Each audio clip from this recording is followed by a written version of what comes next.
Hey guys, it's Alona. We are in Miami and it's primary day here in Florida. And so right now we're with a group of people who have been marching or doing a relay. I guess is the better way to explain it, from Jacksonville to Miami. That's about 345 miles. So that's a lot. And they're Bernie Sanders supporters. And so the reason that they're trying to do this is to, I don't know, get people inspired about Bernie and try to encourage them to vote. So we are in the last leg of their journey. We did not march 345 miles with them. We're just going the last mile here, and they're going to end at Miami's City Hall and then do a rally with a few other people. And so let's kind of catch up here so we can see why these people have dedicated so much of their time and energy to trying to march for Bernie Sanders. Just a reminder today, it's a big primary day, not only in Florida, but in Ohio as well, Illinois, North Carolina, and Bernie Sanders thus far is not doing so well in the polls compared to Hillary Clinton here in Florida, but anything could happen.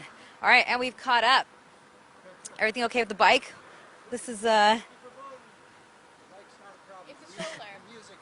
Oh, sorry, it's not a bike. It's a stroller. It's a stroller that has the Bernie sign. So we're going to talk to Sean. He's the one that's been doing this the longest, right? Yeah. So, Sean, well, introduce yourself to our viewers. Tell us a little bit about yourself. Well, I'm Sean LaFlock. I'm from Delray Beach, Florida. I've been walking for 19 days now. Started out in Jacksonville. I've been for the cause for a very long time, and I figured, what better way to spread the word of Bernie than walking the entire state of Florida. Well, I mean, you sound like Forrest Gump. I just decided to get up one day and start walking. Running. So why is it that you want to spread the word for Bernie? And I don't know, why not go canvas, volunteer, do something a little more traditional? Well, someone once told me there's 88 keys on a keyboard. Everyone plays their own note.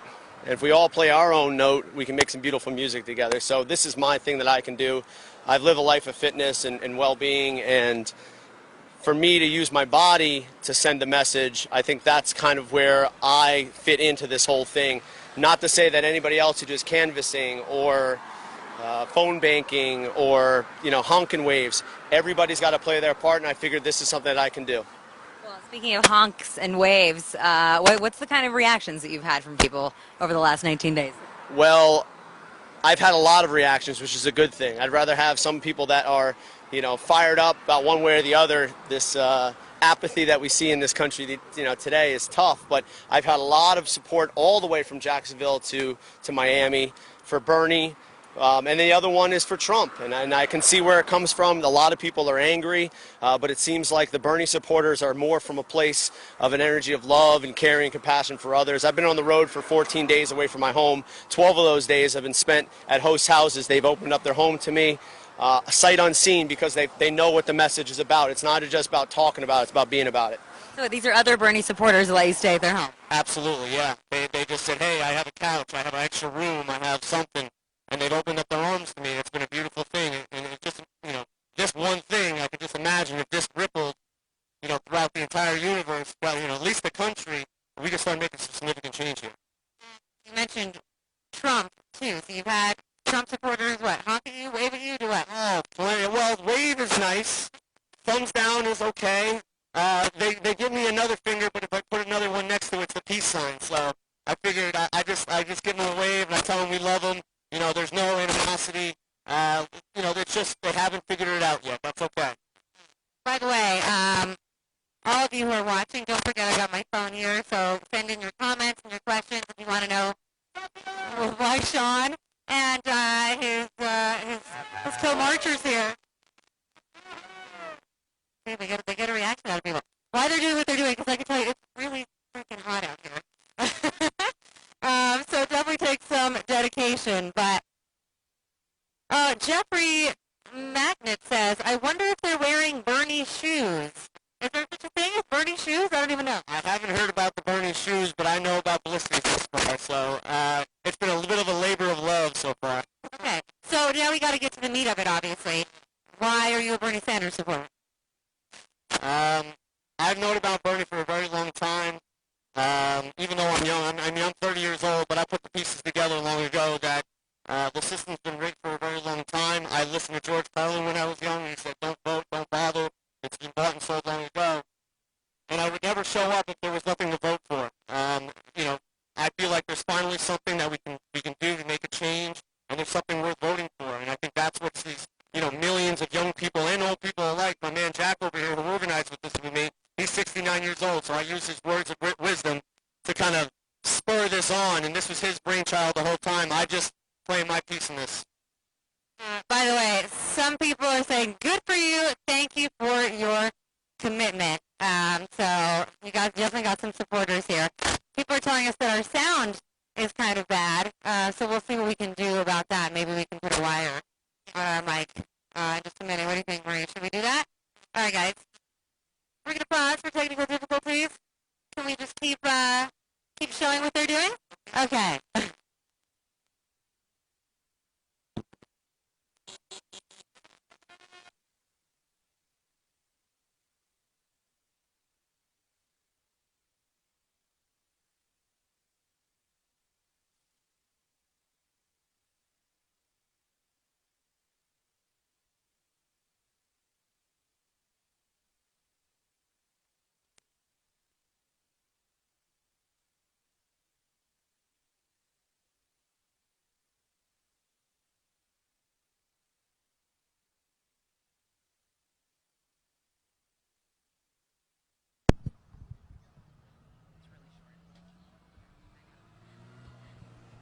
Used that one before.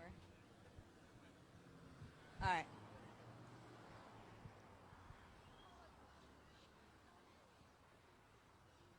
Are we back? We're good? Sometimes when the wireless doesn't work, you got to put a wire on it, Got to go old school. Okay, so we're going to keep going here. Jack, why don't we talk to you? Introduce yourself to our viewers. Hey, I'm Jack Pransky, originally from Vermont. Been in Florida since August. Okay, so Let's go! as a Vermonter, that means that Bernie Sanders has been a part of your political history for a while? Absolutely. I got to Vermont in about 1973 or 4, and that was just maybe right after Bernie formed, with a friend of mine actually, the Liberty Union Party. And I've been following what Bernie has been talking about since then. Did you ever think that Bernie Sanders was going to run for president? Never. I didn't even think he'd win mayor of Burlington, Vermont. And then he shocked everybody by becoming our one U.S. representative. And then he shocked everybody by becoming our U.S. senator. And the reason that he did is because the very conservative people in Vermont, like farmers and stuff like that, came to realize that he was working for them, he was fighting for them, and that he won them over. He's been winning a lot of Americans over, too, obviously, but do you think it's going to be enough? For example, we're in Florida. Today is the primary. Hillary Clinton is expected to win pretty big here. Yeah. It all depends on whether the people who have not voted before, because they felt too disgruntled or too out of touch, or they never thought anything would be able to change. Woo! Whether they get out to vote, because if they do, Bernie will win, and if they don't, he won't, and that's what it comes down to. Well, one thing, I've been in states all over the country doing primary coverage, and one thing that continuously keeps coming up when I ask people why they support Hillary Clinton over Bernie Sanders, if they're a Hillary supporter, is that they feel that she's just more realistic, more pragmatic. What do you say to that? Well, what I say is that means we will keep getting what we're getting right now. And what we're getting right now is the fact that the very wealthy people will continue to own, like the top 1% owns 90% of the wealth or something like that. And if nothing fundamentally changes at that kind of a level, then the reason that the middle class and the working class and poor people are really feeling the pinch more and more is because all the money is rigged to go to the top. And as long as that is happening, people are going to continue to be in the same space. But how can Bernie Sanders change that? He's just one man. Well, he can't do it alone. He's said he can't do it alone. It will take, that's why he's called it a political revolution, because it will take the masses coming together and joining together to really do it together. All right, so I mean, I hate to put a damper on this because, again, as we've mentioned, this is a significant feat to march 345 miles across the state of Florida, and we're feeling the burn in the sense that it's really hot out here. Again, I have to say that again, but it's only 4 people here, right? So why do you think that you haven't been able to get more people to join in with you? Well, we never really planned this to be a very huge gathering. We thought it was a tremendous feat to have over 100 volunteers from all across the state pass this banner-like baton kind of thing from one person to the next, all the way from Jacksonville to Miami. We were concentrating on that as the feat, so we really didn't go out of our way to get big numbers or anything like that. This is a relay walk, and that's what's happening, and that has been accomplished. How many miles have you walked? Compared to Sean, it's embarrassing for me to say. I've probably walked 15 miles, no, maybe 20 miles on this altogether. That's not so bad. That's still a lot of miles. It is. I can feel it in my legs, I'll tell you that. Let me just read a couple comments here from people. Brenna Brown says, don't, quote, vote blue no matter who. Vote Bernie because he is the best option for this country. Hey, Liz, can I give you this phone back here? Thanks. And I saw some people saying that they just voted in Ohio today. Great idea, relay walk, feel the burn. So you definitely have a lot of our viewers here supporting you. And Rob Burke says, another Illinois vote for Bernie in the books. And, you know, Illinois is a state where he could upset Hillary Clinton today. I really hope so. I hope everybody gets out and votes. Let me say something about the reason that I had the idea for this relay walk in the first place. It's because a friend of mine from Vermont is on what she's calling a happiness walk around the country. Like the Declaration of Independence says, you know, pursuit of happiness is one of the inalienable rights. And so she's on a happiness walk around the country. And I know she's a big Bernie supporter, so I asked her if she would do something for Bernie on the walk, but she didn't want it to be political. So all of a sudden I had the idea, maybe I could organize a walk like this specifically for Bernie along the way. And I knew I couldn't do it myself. I knew I would need a co-coordinator at least to pull this off. So you found Sean, huh? So I found Sean. By the way, let me just say that we made it. This is City Hall in Miami. Okay, all we did was a mile. I'm not gonna pat myself on the back here, but Sean, you made it after 345 miles. How do you feel right now? I feel I could do another 345. All we need is that nomination for Bernie. You know what I'm saying? Hey, Josie, will you, Jody or Josie? Josie, thank you. Josie, tell us a little bit about yourself, why you're here today. I'm actually from Vermont originally, so I've known Bernie for a very long time. You know him personally?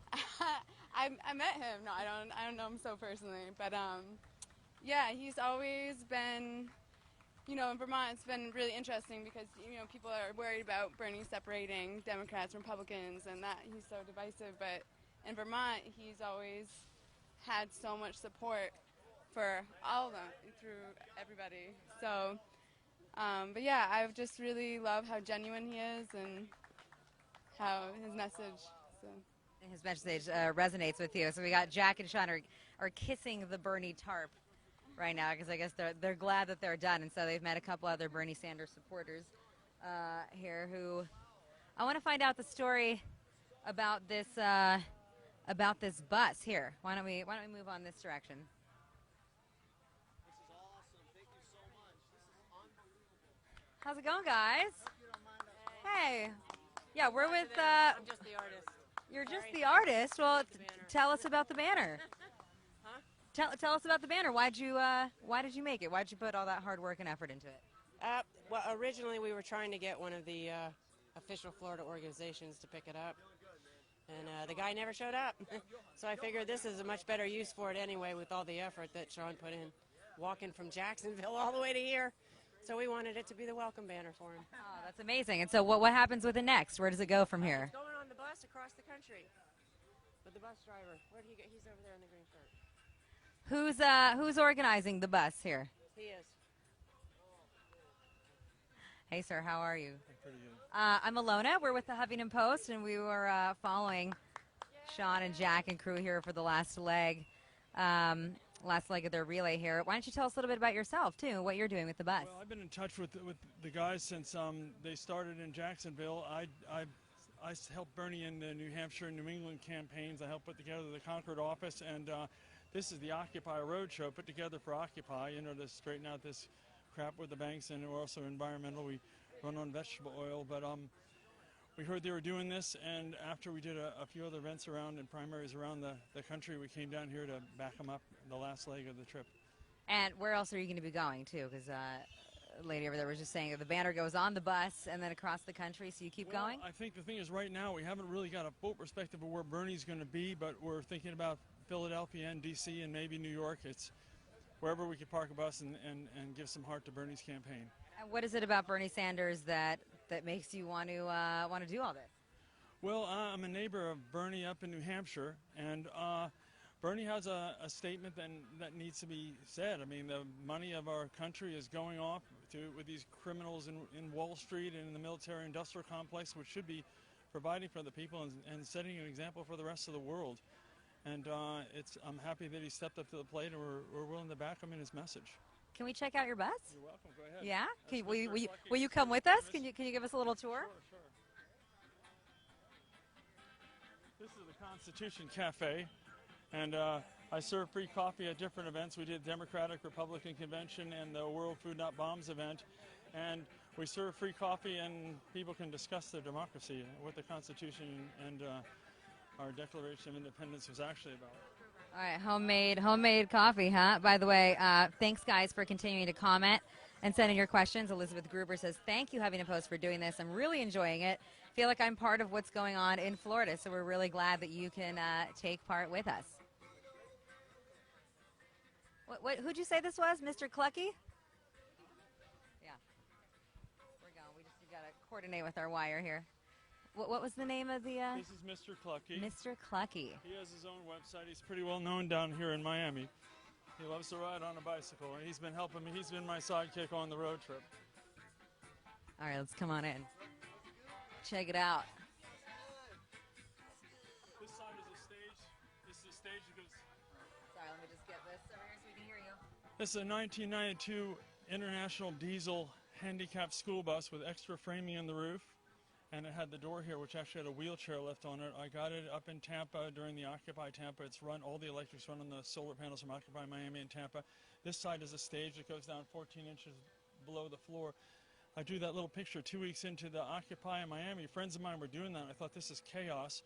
We need a way to present the message and to, preserve the props and get the kids around, and then have the food kept clean and basically get kind of a directional place. And I got it up in Tampa, painted at the Occupy Tampa, and then I did all the woodwork with salvage wood up in New England in the middle of the winter. The first thing I put in was the wood stove I got from my neighbor for $100. Wow. Other than that, I bought the inverter. The rest of it, including most of the paint, has been salvaged. So cool. And do you play? Does this work too? Lots of friends who do, and the solar inverter will actually run that now. These are old doors that make either bunk beds or storage, and we have a solar battery pack in here, acoustic instruments in here, and this wood stove with just one log in it in the cold this winter will warm this whole bus, and it's a lot of fun to be out here. Wow, so you really are not leaving a carbon footprint. You said it all runs on vegetable oil too, We right? drove it all the way up from Miami to New Hampshire on vegetable oil, and all the electric is run on the solar panels of Occupy Miami and Tampa. And trying to make a statement. Maybe it's not the best way to run a vehicle, but it basically does make the environmental statement, which Bernie is saying as well. We have to catch up with what the destruction we're doing to the environment, And a revolution is necessary to do that, and his message is really important in regard to that. Also the way we treat our neighbors. How do you feel about the way that a lot of the Republican candidates handle the issue of climate change and concern about the environment in general? I believe that in general all the candidates, especially Hillary Clinton, are all just puppets of Wall Street and the military-industrial complex, and they really don't give a damn about anything except their new world order, which is corporate control of the planet and dismissal of our sovereignty. Donald Trump, even though he's very rude, has made a very clear statement that is environmentally sensible. We are double the population. We can support in perpetuity within our natural borders. And we have to have a one-on-one immigration policy, I personally believe, but we also have to have a real Peace Corps, not a scout for corporate pillagers around the world that helps everybody manage, not only family size, but also protects the environment and lives in tune with the environment. By the way, we've got some viewers here. I'm just looking at the comments. Savannah Davidson says, I want a Bernie bus. And Cecily Erker says, your eco bus is cool. So people are definitely digging the bus. Thank you so much. It's a lot of fun. We get a lot of music, and we've had a lot of kids in here having fun in the woods. We went to the big hippie rainbow gatherings a couple of times. All right. Well, thank you so much for showing us around. We're going to go back outside for a minute here and talk to some of the other Bernie supporters. And keep sending your comments and your questions, guys. Constantino says, hey, Bernie folks. Thank you. Let's stay positive amidst the haters. Ooh, hey. How's it going? All right, Johan, tell us a little bit about yourself. I'm Colombian. I'm not originally from the United States. I was born in Bogota. I've been living in this country for 16 years, and the reason why I'm here is because I think that it's time for people to wake up. I think it's time for people to know about the ties that the United States has outside of the United States. I've been personally affected by laws and trade agreements that have pretty much changed the geopolitical spectrum in my country. How so? Can you give us some specifics? Yeah, well, for example, Colombia right now has the most military bases outside of the United States in South America.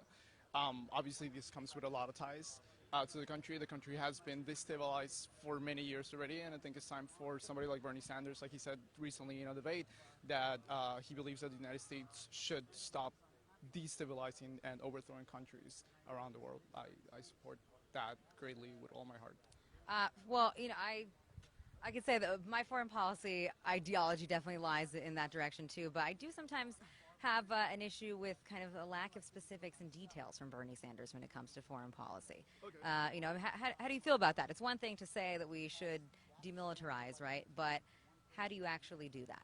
Well, I think when you actually start, let's say, sort of mobilizing a lot of the capital interest back into this country, you're going to see a lot less interest in wanting to wage wars outside of it, wanting to, for I guess lack of a better sort of sentence, take other people's lands and resources. So I think really the United States has a lot to do, first of all, within itself. And I understand there's a lot of people that might be concerned about his stance on foreign policy. If you compare it to some of Clinton's policy and supposed experience, I think you also have to talk about the quality of that experience. All right, I'm going to ask a question here from David Dunstan. He's one of our viewers, and he says, I have a question to ask your guests, please. Do you think universal health care makes you a communist country? No, it doesn't. I think, like he says, it's a human right. I think we all deserve to be taken care of. Our taxes go to pay things that don't look out for us, that are not in the interest of the public sector. So I think, I think it's time to mention Canada, a lot of Scandinavian countries, all who have universal health care, not communist systems. So are you a citizen? Yeah, I'm a citizen. So you're going to vote today? Yeah, or have you already voted? Yeah, I already voted. I voted early for Bernie Sanders, yes. And what do you honestly think of his chances, right? Because let's say that if Bernie Sanders can't catch up to Hillary Clinton because of the delegate count, because of so many of the super delegates that have already been pledged to her, would you vote for Hillary Clinton? I think a vote, especially in Florida, for Hillary Clinton, if she gets nominated as, as the front runner for the Democratic Party, I think a vote that isn't going to go for her is possibly a vote pro the Republican Party. And as you can see, all the candidates already running for that party are really not the best choice for this country. So, I mean, you wouldn't necessarily be voting for her, you will be voting for the party and what the party sort of stands for. So, I mean, I would, just because you have to play chess when it comes to these things rather than checkers. And I think that would be just what most people would probably do at the end. And what do you see as the primary differences between the two of them? I don't know. I feel like he's a working man. I think he understands people. I think he's at a level where he can relate to. He's at a human scale. I think Hillary Clinton's campaign is tied to a lot of corporate interests, and when that starts to happen, you start to get a lot further away from people. I think that's one of the fundamental differences between the two of them. Okay. And people are saying real history, yes. And then Rich Harvey says Hillary is the best Republican running. All right, let's keep moving around here. Okay. Hi, Greg. How's it going? Great. How are you? I'm good. Tell us a little bit about yourself. And who is this down here? This is my dog, Battelle. It's actually named after a mountain in Vermont. And I'm from Burlington, Vermont, but I moved to Miami 6 months ago. So I'm here campaigning for Bernie. Did you move just for the campaign, just for the election? I moved because I'm a PhD student at the Rosenstiel School of Marine and Atmospheric Science at the University of Miami. So I'm here pursuing a PhD in essentially climate science. It's technically meteorology and physical oceanography is my degree, but it's basically studying what's happening to our climate. So you're one of those scientists that we should ignore. Or not believe. You're one of the scientists that you should listen to. But well, no, as a climate scientist, I mean, what's your take on the way that we talk about and kind of dance around the issue of climate change often politically? I mean, that's slowly starting to shift, especially on the Democratic side, but still in a lot of the country. I mean, I think it's easy to ignore because you kind of walk outside and it's a beautiful day and this sort of thing. But that's the issue is it's a slow change that you don't really see every day. But in the long run, it's something where if we wait until things are really bad, it's too late. If we were to actually shut off all of the CO2 and the methane and all the anthropogenic sources that we create right now, we would still feel the source. We would still feel the effects for the next 60 years. So right now, from here, 60 years from now, we can't do anything to change it based on what we've already done. But we need to kind of start decreasing the amount of CO2 and methane we're putting into the atmosphere because that's the only way we can kind of like slowly curb the rising temperature. And it's not just one of these things where the icebergs melt and some cities like Miami go underwater. I mean, it's like a air pollution issue. It'll take so many like indigenous people and throw them from their homes. And those sorts of things. I mean, it goes beyond simply, people saying, "Oh, the water rises a couple feet. What's the big deal?" Like it's gone to the point where you have, the military leaders calling it a national security issue too, because it is and it will be down the line. And the mayor of Miami actually was one of many mayors who signed on asking Republican candidates like Marco Rubio to acknowledge that climate change exists and to actually talk about it in a realistic sense. Yeah, why don't you think it's going so well? I don't know. I mean, well, I'll tell you actually why. It's just because all the Republicans, I think, as far as I know, get money from, big oil and gas and that sort of thing. So they're paid to deny, because they're funding their campaigns, and even Hillary's campaign is being funded by a number of those industries, the fracking industry, and she's accepted money from big oil before. So that's why she won't stand against fracking, is because she's also getting money from them, in her back pocket on the side. So that's another reason why I'm voting for Bernie and I'm campaigning for him. Never campaigned before, but I'm doing it for him because I think that he's somebody that's kind of standing up to those industries and kind of fighting for what's right, and being like a good, decent human being instead of kind of getting paid off on the side. We've got commenters here. David King says, thought I'd never say this, but go Florida. I did my bit in Tennessee. And thanks, Dad, for calling me in the middle of the live stream here. I'll call you back later. But does Bernie Sanders have a detailed and a specific plan for how to actually deal with climate change, how to reduce the influence of the fossil fuel industry? I mean, Hillary Clinton, for example, she's in a little trouble because at a rally yesterday she said that basically all those coal miners are going to be out of jobs because she's going to push for investing more in clean energy and alternatives. But what is really the best way to try to do that and still be able to be independent, right, and sustainable in terms of our energy output that we have here. Yeah, well, he definitely has the strongest plan in terms of carbon taxing, in terms of, being very pro-environmental, and not, kind of taking the environment for granted. I think he does have great plans in terms of, the coal miners and those sorts of things is basically, trying to switch their industry over to renewable energy, and so the fossil fuel industry is dying, the renewable energy, industry is growing, and so I think there's lots of opportunities for people that are in, those kind of fuel-related areas to, transition over to helping with solar energy, wind energy, and those sorts of things. And I mean, honestly, it'd be better for them, like a coal miner. I can't think of something that could be worse for their health than going down in a mine. And what could be best for them than kind of like getting outside and, helping to put up solar panels and wind turbines and those sorts of things. All right, well, I mean, it all makes sense to me, what you're saying. Thank you so much for talking to us. You bet. Thank you. All right, let's get one more look around here before we start to wrap things up in a minute. We have some good. Oh, a lot of people want to know where the bus is going next. All right. Yeah, sure. You can stand in the bus. Oh, we're gonna get Mr. Clucky out here. We can stay outside if you want to bring him out. So, does Mr. Clucky know that he's a Bernie Sanders supporter? Mr. Clucky rolls with whatever I tell him to do most of the time. Sometimes he won't be quiet in the morning, but that's, par for the course. And all right, so what is the plan? Where can people see you if they're Bernie Sanders supporters? Where can they find the bus next? Well, the thing is, this is the Occupy Roadshow, and it was put together during Occupy, and we're planning to do the whole country, make some environmental statement, and go to events where there's, someone's basically showing something that we all could learn from, and try and keep that online in some way. So Occupy is still alive, is what you're telling me? Well, an environmental statement that basically brings some sort of unity and common sense to stuff. Yeah, I mean, and as for the Bernie campaign, I mean, I know he's going to appear in Philadelphia and New York and D.C., and people have told me I should try to get to those events, but it's been a long haul from New Hampshire to the different primaries, and since I have a residence here in Florida as well, I've kind of hit the wall right now. I'm going to wash the bus and hang out for a few days and get some things done, and then figure out what can we do next. Okay, so the bus needs a break. Is to answer your question, guys. The bus needs a little break. The bus needs a bath and a break, but we will, you will see us in a town near you soon. All right.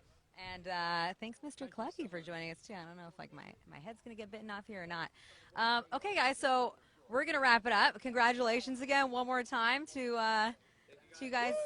345 miles. That is a long haul.